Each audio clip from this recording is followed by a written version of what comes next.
عبد المنصف انت بتتكلم. لا كان في النهارده كان في لعيبه متالقه بشكل كويس. انت بتتكلم على امام عاشور. انا عاوز افصل بين امام عاشور اللي انتقل من الزمالك للنادي الاهلي. انت بتتكلم على امام عاشور كلاعب كوره بيبقى موجود اداء طبعا مختلف. بيلعب ايه الاختلاف؟ قول لي ايه الاختلاف؟ جاله الشوط الاولاني 8 كور اتقطع منه 4 كور. لا امام عاشور النهارده بصراحه بيثبت يوم عن يوم ان صفقه ناجحه وصفقه بكل انا بعيد عن اي حاجه. زي ما بيقول كابتن رضا. لا اختلف ونضج وابتدى يروح على الجون، ابتدى يدافع، ابتدى يهاجم. الزمالك ما كانش ده كان في الاهلي. لا هو ما كانش واخد حقه في الزمالك يا كابتن. مش امام عاشور، مش امام، ما كن مش هو ده. ده كان قد ما كان في النادي الاهلي 10 مرات. انت عارف هو لو بيلعب جنب اللي هو الديفندر وهو بيلعب جنبيه امام عاشور يبقى قد كده بيستغل امكانياته المهاريه يا كابتن. النهارده الجون لا انت حاطه في حته انت ظالمه فيها مش بتاعته. خلي بالك بس هو الماتش اللي فات والماتش اللي قبليه وماتش النهارده في كام كوره. لو انت بقى بحس لعيب الكوره اللي هو صانع العاب في كام كوره لو جات له وعمل كده وعمل كده انفرادات، بس مش بتاعته. ما مش بتاعته، ما تقدرش تلوم عليه. دي مش ملكه بتاعت امام عاشور. لكن انت بتتكلم يبقى انت بقى ايه؟ حطه جنب الراجل الديفندر وهو اللي يبقى رايح جاي ويشوط ويرقص ويعمل من بعيد. تمام. انما حته صانع الالعاب اللي هو يخليك تمسك كوره. لا انا ما قلتش صانع العاب يا كابتن. هو الراجل هو بيلعبها دلوقتي. حتى الراجل لما الشوط في نهايه الشوط الثاني وظفه ناحيه الشمال. اتفضل. النهارده مين اللي بيلعب الاثنين ديفندرات؟ بيلعب كوكا والسوليه. صح؟ تمام. مين اللي قدامهم صانع العاب؟ اللي هو امام عاشور. ما هو بيظلمه. لان بص الحته دي عايزه المهاري. يعني انا بقول لك على فكره هو كان بيعملها في الزمالك برضه. لو تفتكر لما كان في الزمالك لا كان في لو تفتكر لما ساسي كان عنده مشكله او سافر ما كانش لعب جنب طارق حامد بس كان بيتقدم يا كابتن. ما هو بيتقدم وكان بيعملها بشكل كويس. يا حبيبي انا بقول لك ايه، يلعب جنب اللي هو بيلعب 6 ده يبقى هو 8 يبقى احسن لعيب كوره في مصر. انت فاهمني؟ انما حته صانع العاب انت بتظلمه ليه؟ لان الكور الكتيره اللي بتتقطع منه دي مش بتاعته.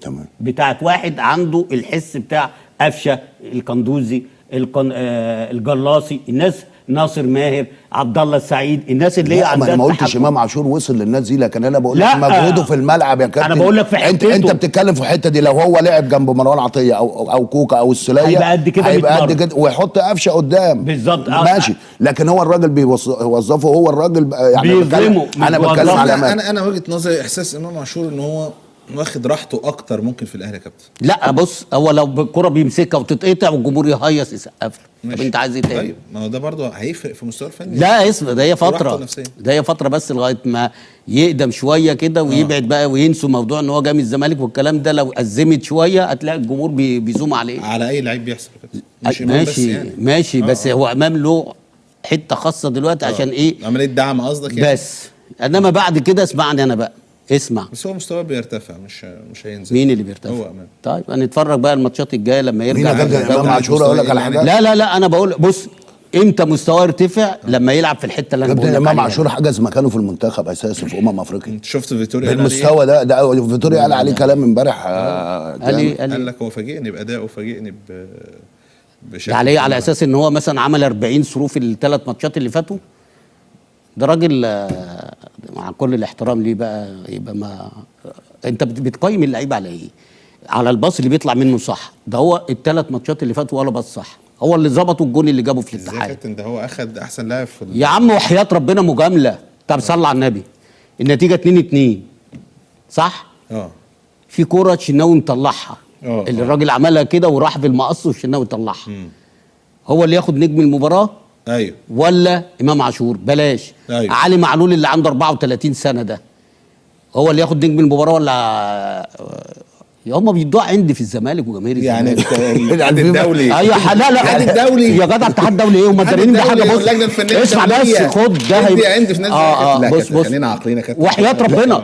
لا ما هو اللي بيدي ايه زي كده ده امبارح ولا اول امبارح وبيكلمني بيقول لي لا هو انت يعني دخلني ليه جمله مفيده؟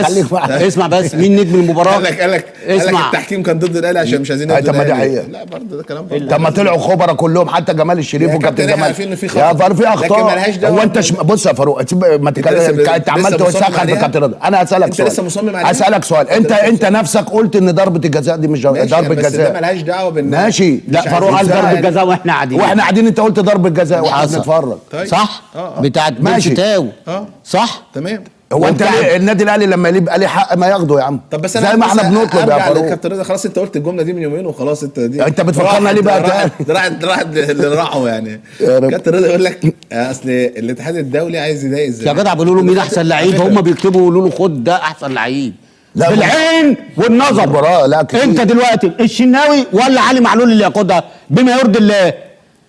في الانيما الماتش اللي فات اللي هو خد احسن لعيب فيها. الشناوي كان هايل، علي معلول كان كويس، السرد باكيه. السلام عليكم ورحمة الله وبركاته. مبروك لكل الأهلاوية في كل مكان، ولايك واشتراك بارك الله فيكم، بيساعدنا وبيقوينا كتير وبيساعدنا على الانتشار. اللي بيفيدنا كتير متنسوناش بلايك بارك الله فيكم. رضا عبد العال كالعادة عندي في النادي الأهلي وفي جماهير النادي الأهلي، وغل من النادي الأهلي بسبب إمام عاشور. لازم طول الوقت يهاجم إمام عاشور. إمام عاشور نجم المباراة رغما عن أنفك في البرونزية اللي حصل فيها النادي الأهلي قدام الفريق الياباني، كان نجم المباراة، والنهارده قدام سيراميكا كان نجم المباراة. لكن واحد زي رضا عبد العال غلاوي وحاقد على النادي الأهلي بيقول لك إن هم عطوا إمام عاشور في ماتش اليابان وفي ماتش سيراميكا أحسن رجل في المباراة عندي في نادي الزمالك. يا حلاوة أمك يا حلاوة. ده كلام يتقال؟ ده كلام تحليل؟ لا طبعا، ده كلام كله هجس وكله عند في النادي الأهلي وكراهية في النادي الأهلي. يا ريت مرة نشوفك بتحلل تحليل فني عن المباراة واللي حصل داخل المباراة، لكن كل كلامك ناتش وهاكس في اليمين وفي الشمال من أبو لمعة رضا عبد العال. يا عم أبو لمعة عيب عليك.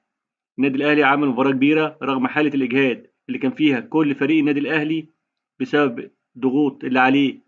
لعب في بطولة كأس العالم للأندية مريحش غير 48 ساعة، وتالت يوم مع سفر لعب الماتش السوبر، ماتش قوي مع فريق قوي في الدوري المصري السنة دي.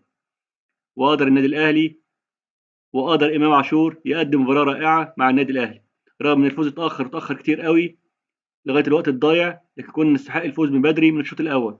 وقلت قبل سابق إن الأهلي هيعاني في الماتش دوت لو ما أحرزش هدف في الشوط الأول، وده اللي حصل.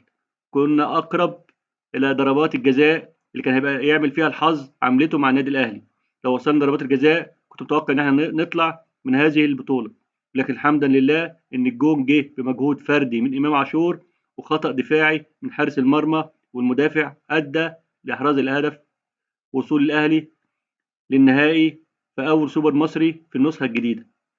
نتمنى إن شاء الله في ماتش السوبر يكون أدانا أقوى من كده رغم حالة الإجهاد. إحنا عاذرين اللعيبة لأن اللعيبة اتظلمت جدا والأهلي اتظلم جدا في توقيت هذا السوبر، ولكن للأسف اتحاد الكورة ما بيراعيش النادي الأهلي ولا بيراعي ظروف الأندية.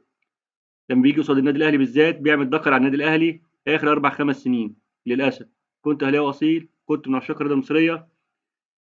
قول لنا رأيك في التعليقات وادينا لايك واشتراك، والسلام عليكم ورحمة الله وبركاته.